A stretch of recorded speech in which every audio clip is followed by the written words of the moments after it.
Welcome to Outlaw Woodworking. This is my first kitchen table, and I could have done an easier kitchen table, but I decided to do an epoxy river table with live edges. And I basically went out and found a maple slab, but the wood was in really bad shape, so I ended up having to tear it all apart, and I ended up coming up with this design.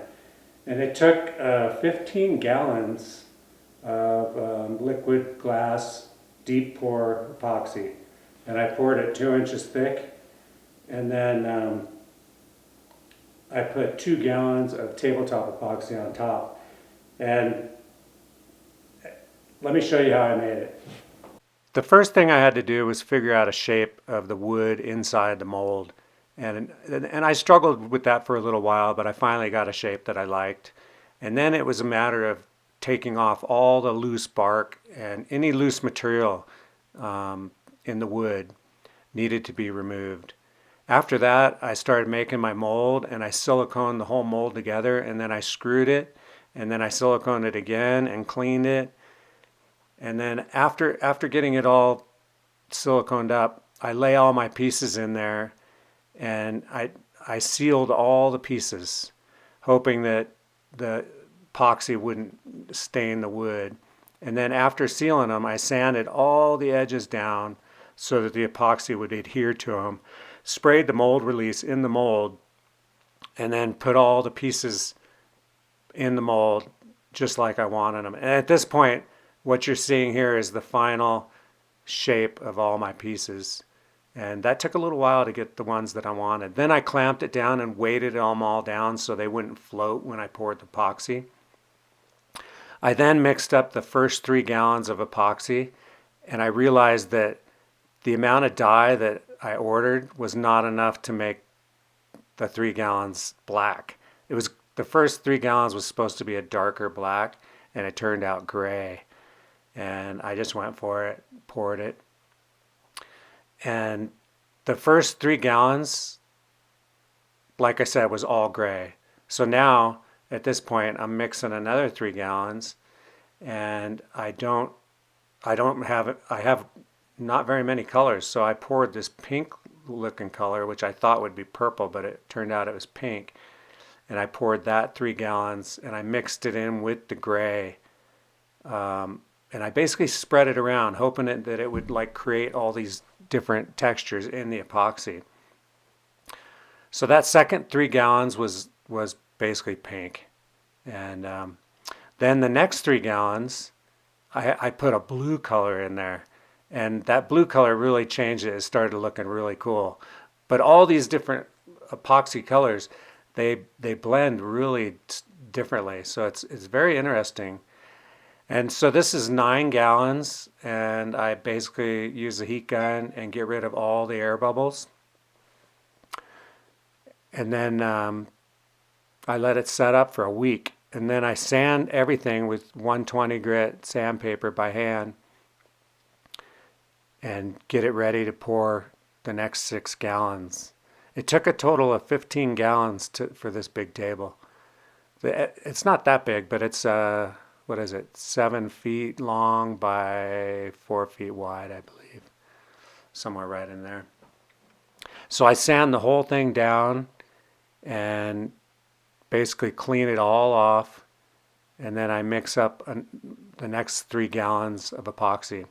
And this time I ordered a different dye.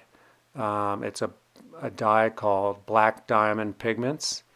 And I'll tell you what, that's the dye that I'll order from now on. It had a really cool color. The first batch was a green, like a really interesting green color. And I poured all that in, and the table really I started to see how it's going to look good. And so I had 6 gallons to pour. The first 3 were this green color, and then the second pour, it was a turquoise. I changed the whole color to this turquoise color, and then I blended it. I poured it in, and I made sure to pour a little bit in each section so that it would kind of flow through these rivers and blend in with the first green, but create contrast. I then took a stick and I moved the turquoise and the green through the rivers back and forth. And the interesting thing is I would move it all and it would look really cool, and I'd come back an hour later and it would go right back to its original shape. But after I did it, so I kept doing it, and about the third or fourth time that I ran the stick through the rivers, it ended up staying how I wanted. And not in this picture, this is where I get rid of the air bubbles, but in the next picture you will see how the texture in the river turned out after it cured. And it really looks amazing. It looks kind of volcanic. I was really happy with the way it turned out, blending with those two colors. I think personally, I think it has a really cool look to it. So right there, I just finished getting rid of all the air bubbles, and this next picture is where you'll see how the stick and the texture uh, cured after I was done.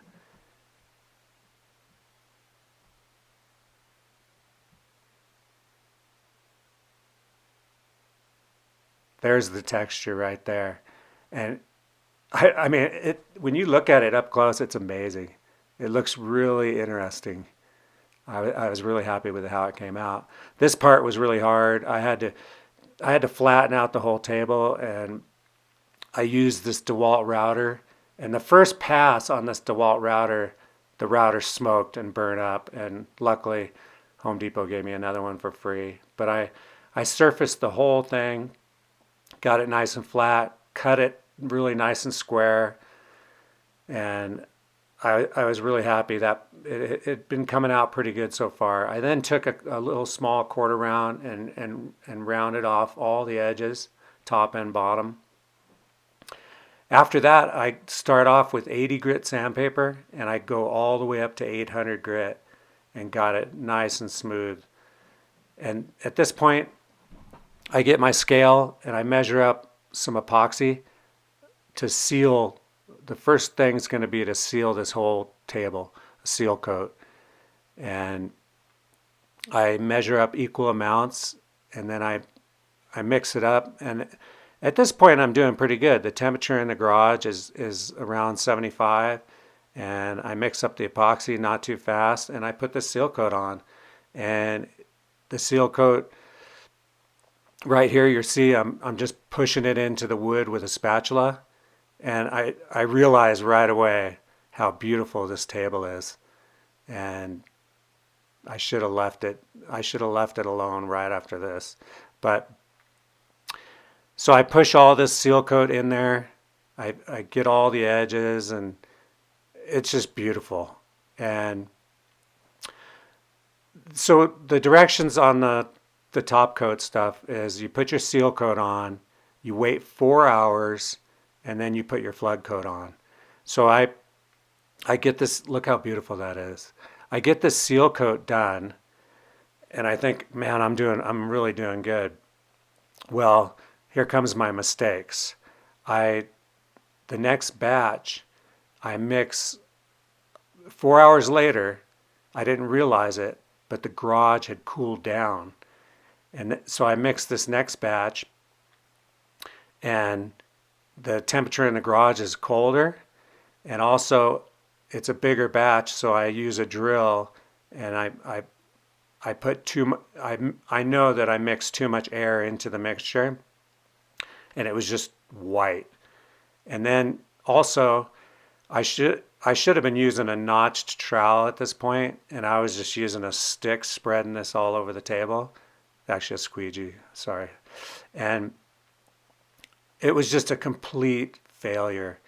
And between the temperature in the garage and the fact that there was just an enormous amount of air in the actual epoxy itself, I torched that thing for at least I don't know, a long time, and it just did not turn out. And so all my work that went up to that point was ruined with this fog on top of the table. And you'll see it here in this next picture after it cures. And I did everything I could to get all that clear to to clear it up with torch and everything, and it just didn't do it. So at this point, I'm like, oh man, there's the picture of that fog, and that's just stuck. So I have to take this and sand the whole thing off. So I spent a few days sanding that whole layer of epoxy off, and I got it back down.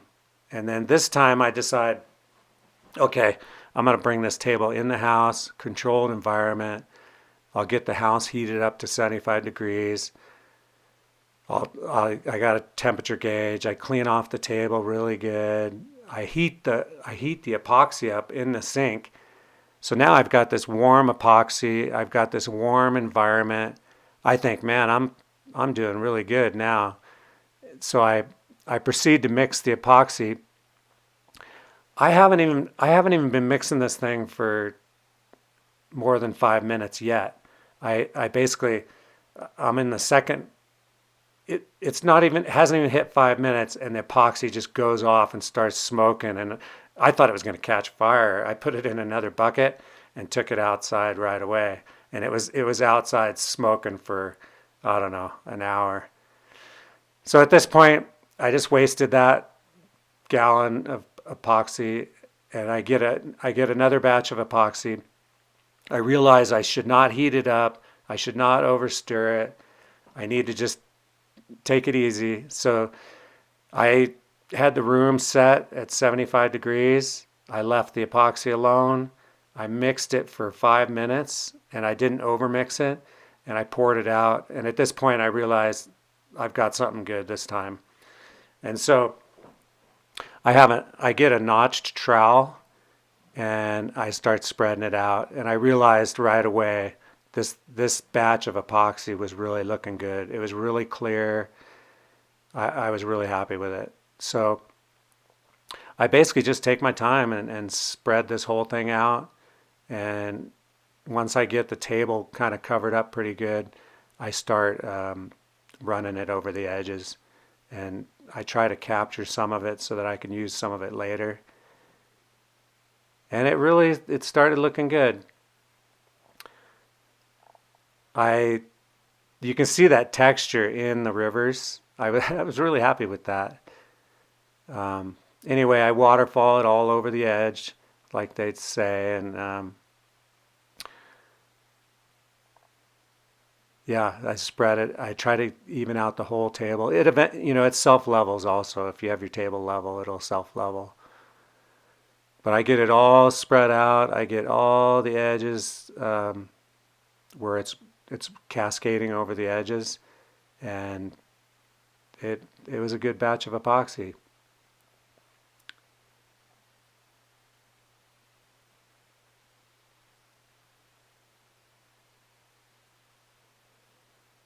They're really these epoxy tables, if done right, are really pretty neat looking. The rivers, if you could, you can do all kinds of things with the epoxy. You can put rocks inside the rivers. At one point I was even thinking of putting seashells in there, but that's going to be maybe on a different one another day. I learned a lot on this table. I made huge mistakes, and that's how you learn. Is you have to, you know. I couldn't believe that one batch went off. I didn't even mix it for more than 5 minutes, and it just started blowing up, and that was because of the temperature. So everything has to be kind of just right. Anyway, I use the excess epoxy to pour over the edge, which that works really well. I highly recommend saving a little for the end and just let it waterfall over that edge. It really makes the edge look really nice. And that's kind of what it's going to look like right there when it cures. It pretty much stays that way. I then torch it out. There was a couple spots. Most of the air bubbles came out real easy and didn't come back. There was a couple that I had to keep coming back and torching them, and keep coming back and torching them, and they finally went away. And it was in a couple of the wood pieces.